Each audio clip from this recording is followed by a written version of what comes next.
عاشق للأكل وبيحب كل الناس تقوله الكلمة دي، ولف 17 دولة في العالم عشان يجرب أكلات جديدة. مين هو البلوجر المشهور صاحب أشهر صفحة للأكل على مواقع التواصل الاجتماعي واللي بتقدم ريفيوهات عن الأكلات الشعبية؟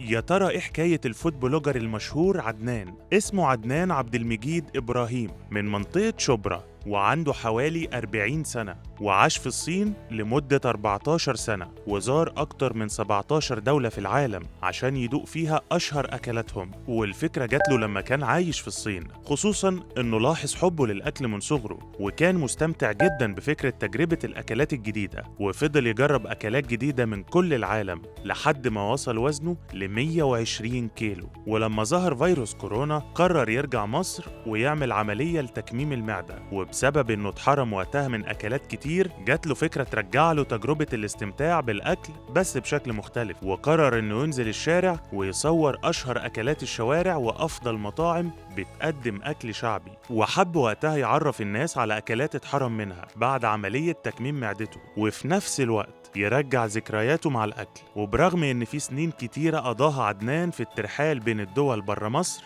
عشان يقدر يلاقي أفضل مذاق للطعام، لكن السنين دي ما غيرتش حاجة من طبعه المصري، وأكل الغرب ما عجبوش، وفضل يعشق المأكولات التراثية المصرية ويقارنها باللي بتقدمه الدول اللي زارها. وده شكل عنده قاعدة أساسية، وهي إن الأكل المصري ملوش مثيل وفي حتة لوحده. واهتم عدنان بنشر الفيديوهات دي على موقع تيك توك، ولما لقاش وقتها الشهرة اللي اتمناها، وعشان كده قرر يعمل صفحة ويسميها أكلة عدنان، واللي قدر من خلالها ينشر فيديوهاته لأشهر المأكولات المصرية. وقال عن نفسه إنه بقى بيمتلك حاسة تذوق عالية خلته يقدر يتعرف على أشهى المأكولات بفضل الحاسة دي، واللي تطورت عنده وبقت عينه اللي بيشوف بيها كل ما هو لذيذ وشهي. وكان هدفه الأساسي هو الترويج لسياحة الطعام في مصر، وكمان تحسين أوضاع القائمين على تلك المطاعم، والحفاظ على المأكولات التراثية الشعبية اللي بتتميز بيها السفرة المصرية. في فيديو على صفحته عدنان قال إن حلمه إنه ينشر للعالم إزاي إن مصر فيها تفاصيل كتيرة عظيمة،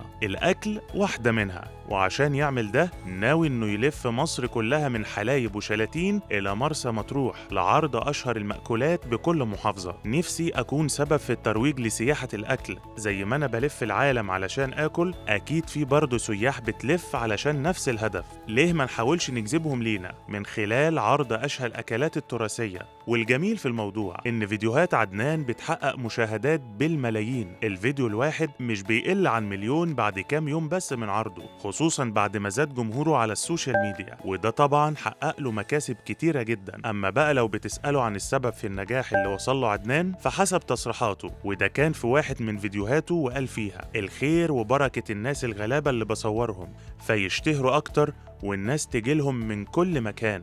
ودلوقتي قولولنا أكتر أكلة شعبية بتحبوها.